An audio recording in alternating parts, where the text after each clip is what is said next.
Om Sai Ram, Shri Sai Satcharita, Chapter 6, Ramanavami Festival and Masjid Repairs. In this chapter, we will cover the following: efficacy of the touch of the Guru's hand, Ramanavami Festival, its origin, transformation, etc., repairs of Masjid. Before describing Ramanavami Festival and Masjid repairs, the author makes some preliminary remarks about Sadguru as follows: efficacy of the touch of the Guru's hand. When Sadguru is the helmsman, he is sure to carry us safely and easily beyond the worldly ocean. The word Sadguru brings to mind Sai Baba, the perfect master. He appears to me as if standing before me and applying Udi, sacred ashes, to my forehead and placing his hand of blessing on my head. Then joy fills my heart and love overflows my eyes. Wonderful is the power of the touch of Guru's hand. The subtle body, consisting of thoughts and desires which cannot be burned by the gross fire, is destroyed by the mere touch of the Guru's hand, and the sins of many past births are cleaned and washed away. Even the speech of those who feel agitated when they hear religious and godly talks attain calmness. The sight of Sai Baba's handsome form chokes our throat with joy, makes the eyes overflows with the tears and overwhelms the heart with emotions. It awakens in us I am He, Soham, Brahma consciousness, manifests the joy of self-realization and dissolving the distinction of I and Thou, makes us one with the Supreme, one reality.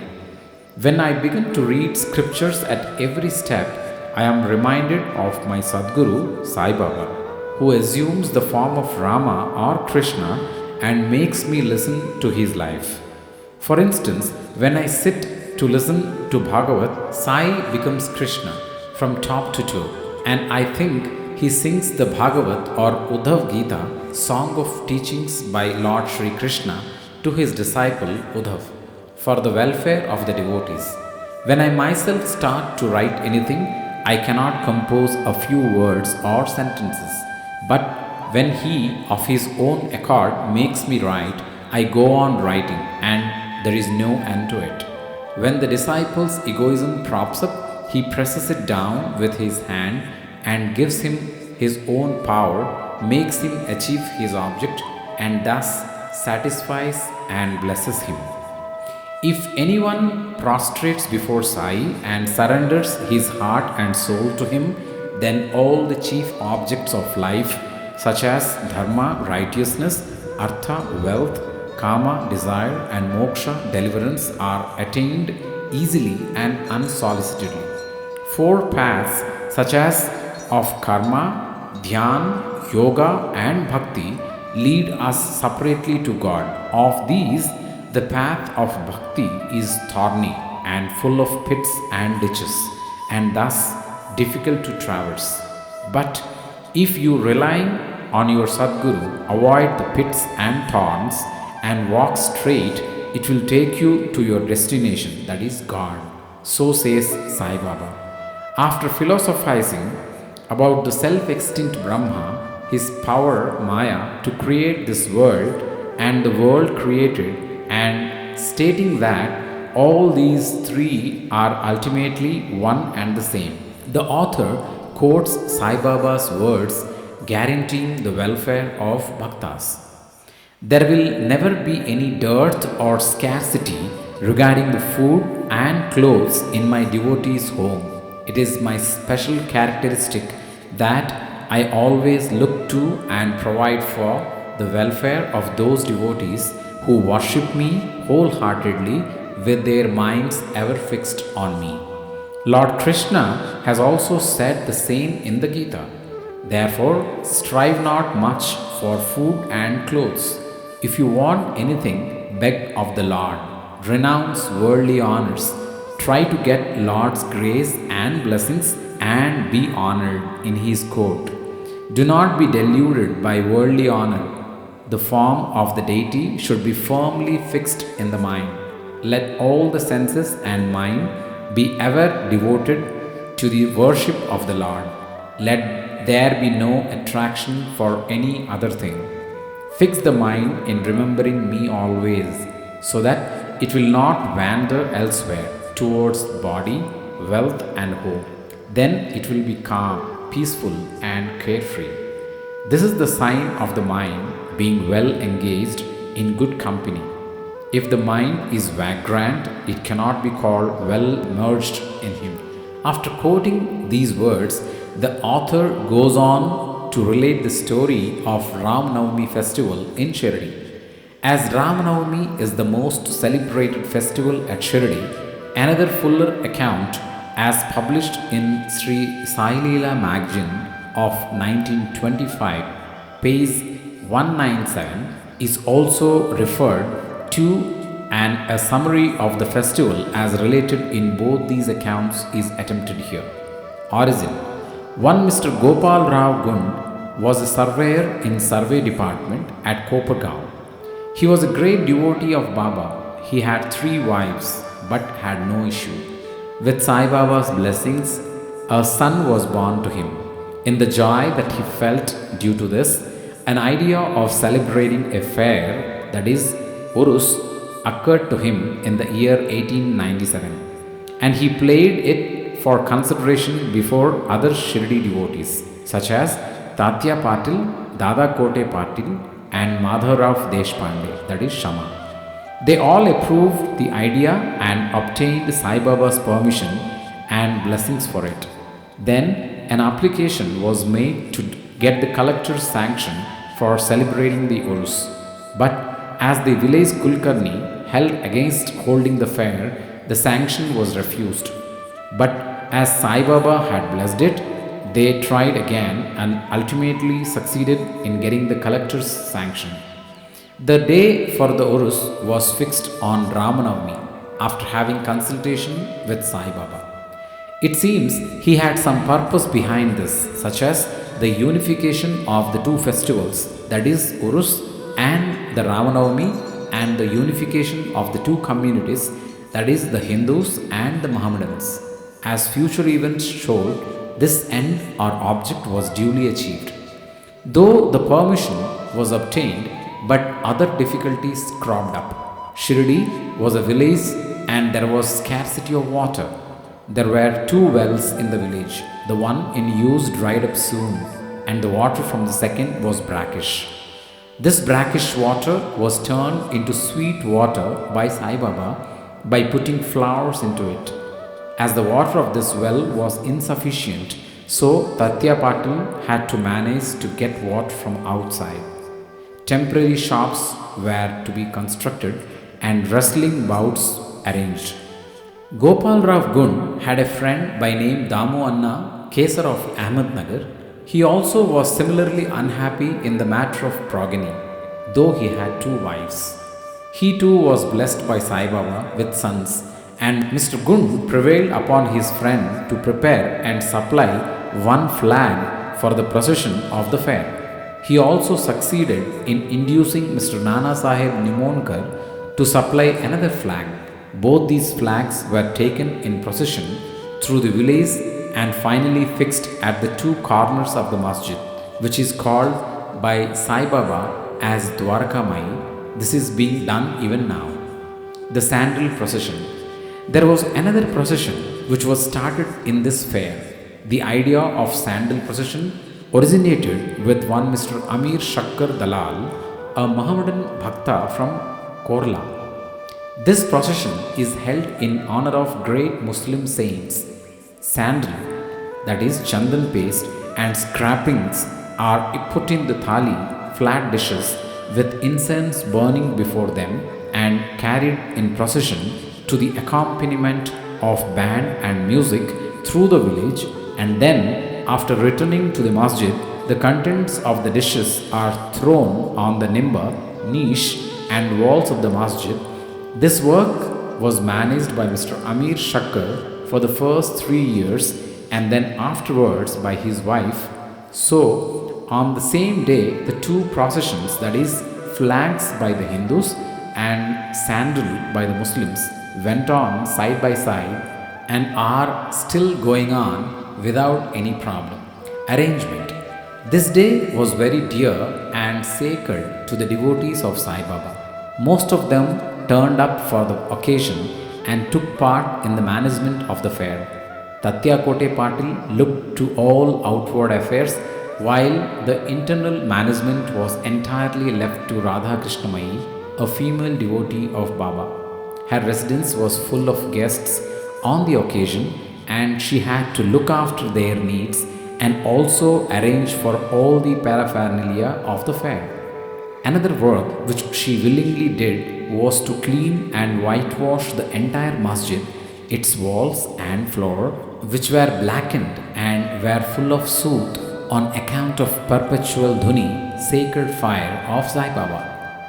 This she did during the night when Sai Baba had gone to sleep every alternate night in the Chavali.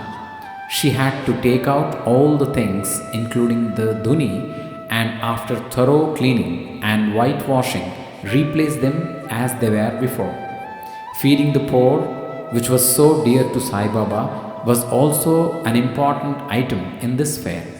For this purpose, cooking on a grand scale and preparing various sweet dishes was done in Radha Krishnamayi's lodging, and various rich and wealthy devotees took a leading part in this transformation of Urus into Ramanavami festival. Things were going on in this way, and the fair was gradually increasing in importance till 1912, when a change took place. That year, one devotee, Mr. Krishna Rao Jogeshwar Bhishma, the author of Sai Sagunopasana, came for the fair with Dada Saheb Kapparde of Amaravati and was staying on the previous day in the Dikshit Wada. While he was lying in the veranda and while Mr. Lakshman Rao alias Kaka Mahajani was going with puja materials to the masjid, a thought arose in his mind and he accosted the latter thus: there is some providential arrangement in the fact that the Urus or fair is celebrated in Shirdi on Ramanavami. Ramanavami is very dear to all the Hindus, then why not begin the Ramanavami festival, the celebration of the birth of Sri Ram on this day here? Kaka Mahajani liked the idea and it was arranged to get Baba's permission in this matter. The main difficulty was how to secure a Haridas who would do the kirtan and sing the glories of the Lord on the occasion. But Bhishma solved the difficulty by saying that his Ram Akhyan, the composition on Ram's birth, was ready and he would do the kirtan himself, while Kaka Mahajani should play on the harmonium. It was also arranged to get Suntavada, ginger powder mixed with sugar, as prasad prepared by Radha Krishnamayi. So they immediately went to the masjid to get Baba's permission. Baba, who knew everything and aware of what was happening there, asked Mahajani as to what was going on in the Vada.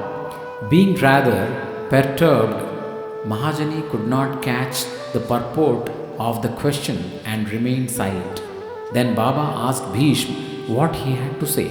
He explained the idea of celebrating Ramanavami festival and asked for Baba's permission, and Baba gladly gave it. All rejoiced and made preparations for the Jayanti festival. Next day, the masjid was decorated with buntings, etc. A cradle was supplied by Radha Krishnamayi and placed in front of Baba's seat, and the proceedings started. Bhishma stood up for Kirtan and Mahajani began to play on the harmonium. Sai Baba sent a man to call Mahajani. He was hesitating to go, doubtful whether Baba would allow the festival to go on, but when he went to Baba, the latter asked him as to what was going on and why the cradle was placed there. He answered that the Ramanavami festival had commenced and the cradle was put out for that purpose. Then Baba took a garland from the Nimba niche and placed it round his neck and sent another garland for Bhishma. Then the Kirtan commenced. When it came to a close, loud sounds of victory to Ram went up, and Gulal colored powder was thrown up all around, amidst band and music. Everybody was rejoiced when suddenly a roar was heard. The red powder, thrown promiscuously, went up and somehow fell into Baba's eyes. Baba got wild and began to scold and abuse loudly. People got frightened and took to their heels. The intimate devotees who knew Baba well took these scoldings and outpourings of Baba as blessings in disguise. They thought that when Ram was born, it was proper for Baba to get wild and enraged to kill Ravana and his demons in the form of egoism and wicked thoughts, etc. Besides, they knew that whenever a new thing was undertaken at Shirdi, it was usual with Baba to get wild and angry, and so they kept quiet. Radha Krishnamayi was rather afraid and thought that Baba might break her cradle, and she asked Mahajani to pull the cradle back. When he went to loosen and unfasten the cradle, Baba went to him and asked him not to remove it. Then after some time, Baba became calm, and that day's program, including Mahapuja and Aarti, was finished. Later on, Mr. Mahajani asked Baba for permission to remove the cradle. Baba refused the same, saying that the festival was not yet over.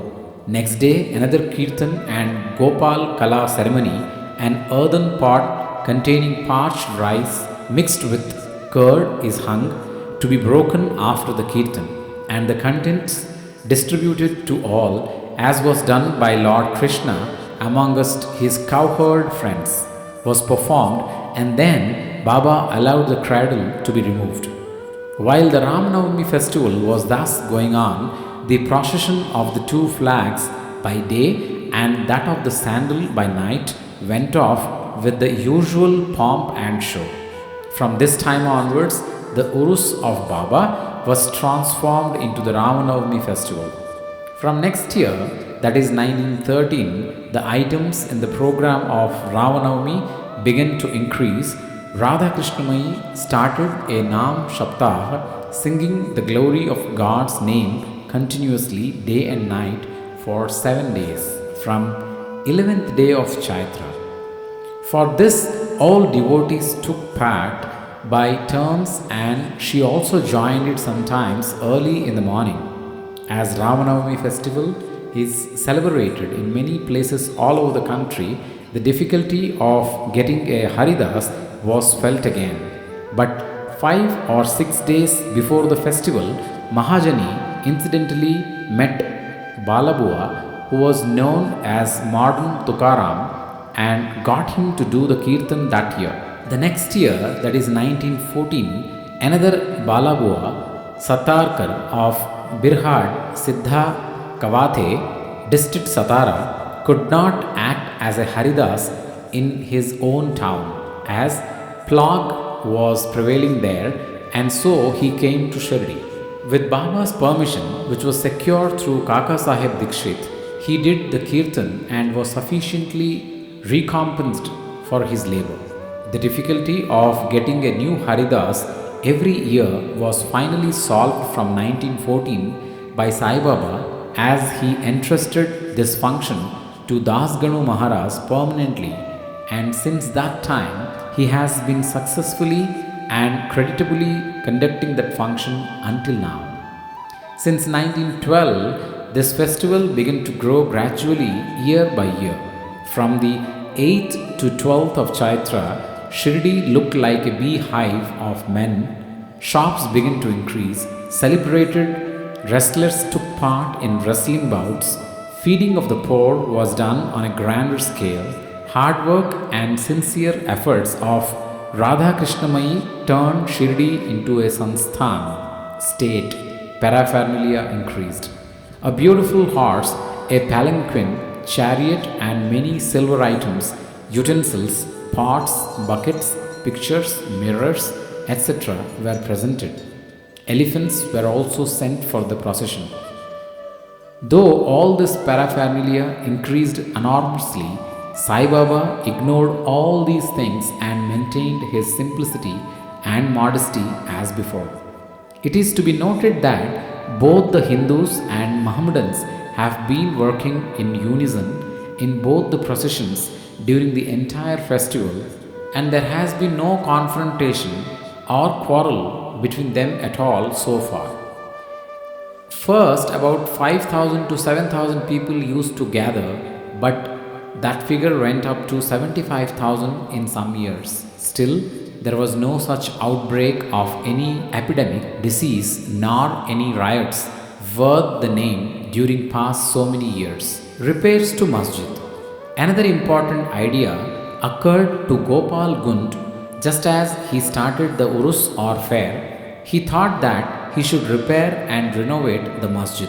So, in order to carry out the repairs, he collected stones and got them dressed. But this work was not assigned to him. This was reserved for Nana Sahib Chandorkar and the pavement work for Kaka Sahib Dikshit. Initially, Baba was unwilling to allow them to have the work done. But with the intervention of Mahalspati, a local devotee of Baba, his permission was secured. Baba took a small gadi for his seat, discarding the usual piece of sackcloth used till then. In 1911, the Sabha Mandap courtyard was also put in order with great labor and effort. The open space in front of the masjid was very small and inconvenient. Kaka Sahib Dikshit wanted to extend it and put a roofing on it. At great expense, he got iron posts, pillars, and trusses and started the work. At night, all the devotees worked hard and fixed the posts. But Baba, when he returned from Chavali next morning, uprooted them all and threw them out. Once it so happened that Baba got very excited, caught a pole with one hand, and began to shake and uproot it, and with the other hand caught Tatya Patil's neck. He took by force Tatya's feta, struck a match, set it on fire, and threw it in a pit. At that time, Baba's eyes flashed like burning embers. None dared to look at him. All got terribly frightened. Baba took out a rupee from his pocket and threw it there, as if it were an offering on an auspicious occasion. Tatya was also much frightened. None knew what was going to happen to Tatya, and none dared to interfere. Bhagoji Shinde, the leper devotee of Baba, made a bold advance, but he was pushed aside by Baba. Madhavrao was also similarly treated, pelted with brick pieces. So all those who went to intercede were similarly dealt with. But after some time, Baba's anger cooled down. He sent for a shopkeeper, got from him an embroidered feta, and himself tied it on Tatya's head, as if he was being given a special honor. All the people were wonderstruck to see this strange behavior of Baba. They were at a loss to know what enraged Baba so suddenly and what led him to assault Tatya Patil and why his anger cooled down the next moment. Baba was sometimes very calm and quiet and talked sweet things with love, but suddenly, with or without any reason, got enraged. Many such incidents may be related, but I do not know which to choose and which to omit. I therefore refer them as they occur to me. In the next chapter, the question whether Baba was a Hindu or a Mohammedan will be taken up, and his yogic practices and powers and other matters will also be dealt with. Bow to Shri Sai Baba. Peace be to all. Om Sai Ram.